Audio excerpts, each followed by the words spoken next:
Bienvenue sur Africa 24 pour cette nouvelle édition du QG Week-end. Au sommaire de l'actualité, en Centrafrique, le premier tour du scrutin de la présidentielle et des législatives a été repoussé pour la 8e fois.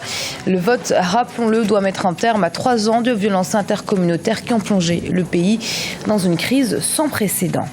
L'élection présidentielle approche à grands pas au Bénin également. Elle est prévue pour le 26 février et déjà la CENA, la Commission électorale nationale autonome, s'active pour garantir un scrutin libre, transparent et apaisé.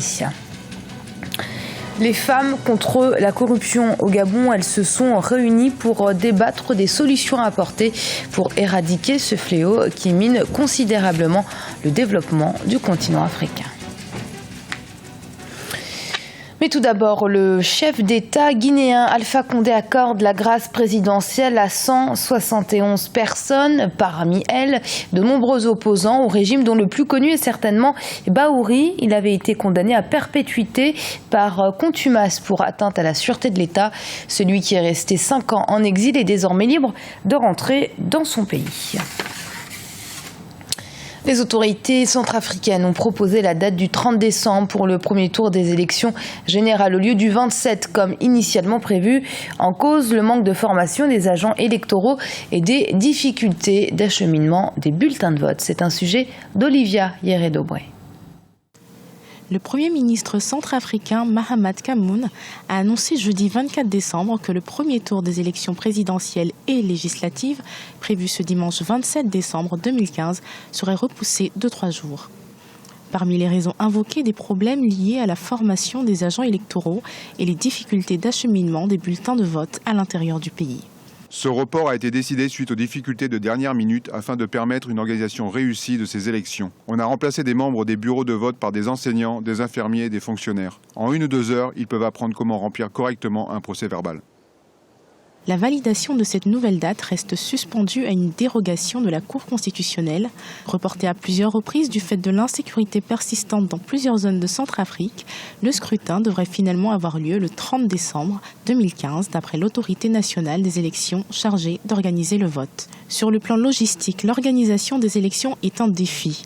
La présence de groupes armés issus de l'ex-Seleka ou des milices anti-Balaka qui tentent des embuscades le long des axes routiers complique les modalités de tenue du scrutin.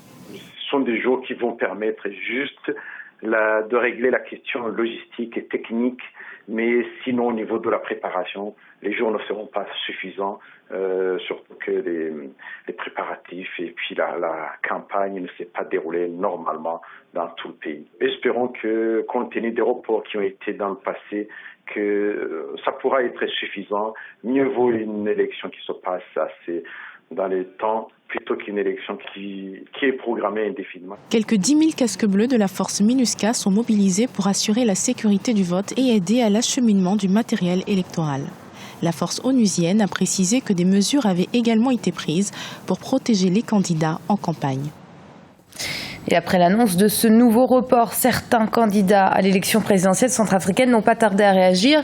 L'un d'eux, Constant Goyongbia Kongazeze, s'inquiète des problèmes juridiques que pourrait causer cette modification du calendrier électoral. Et au Bénin, la Commission électorale nationale autonome, l'institution en charge de l'organisation de l'élection présidentielle du 28 février 2016, s'attelle pour la réussite de sa mission. La CENA a dans ce cadre initié une concertation avec les acteurs de la société civile, les candidats et les responsables de partis politiques. C'est un reportage de notre correspondant Lefty Onou. La réussite de l'organisation du scrutin du 28 février 2016 préoccupe la Commission électorale nationale autonome, CENA. Installée depuis 2014, elle a su organiser les élections législatives du 26 avril et celles communales du 28 juin 2015 dans la quiétude et la transparence.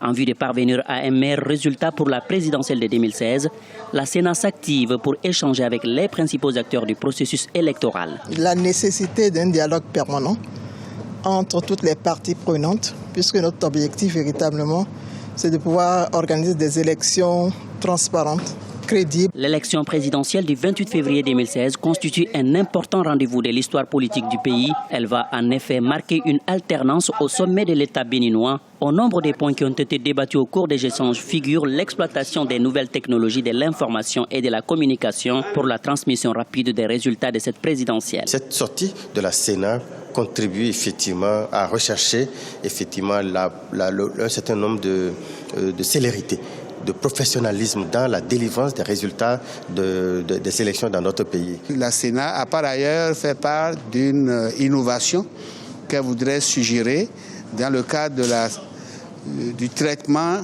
de la captation et de la transmission des résultats. Ça a été toujours un point faible dans le cadre des processus électoraux au Bénin. Et en voyant l'exemple du Nigeria et celui du Burkina Faso, je pense que la Sénat suggère que nous puissions tenter la même expérience. Je pense que c'est une très bonne chose.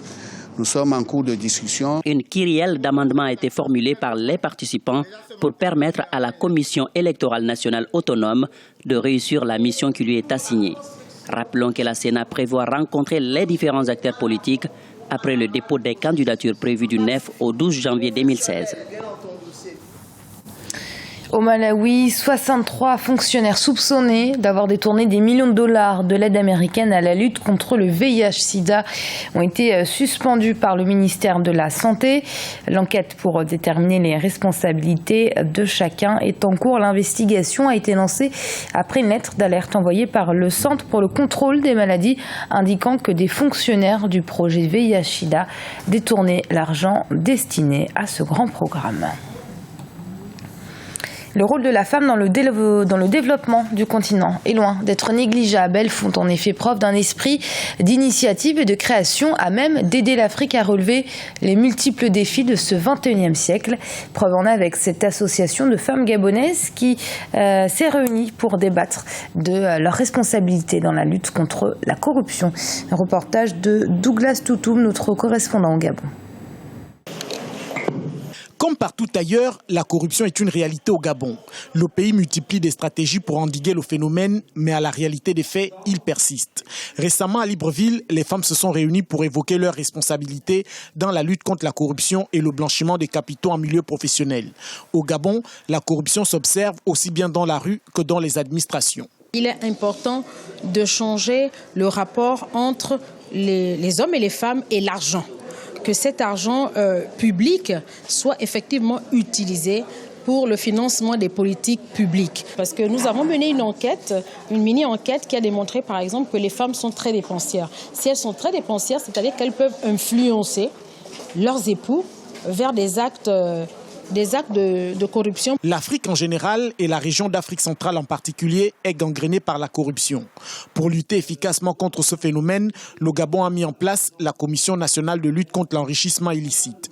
Depuis sa création, plus d'une centaine de dossiers ont été traités, mais aucune arrestation enregistrée. Actuellement, nous sommes autour de 110 dossiers que nous traitons.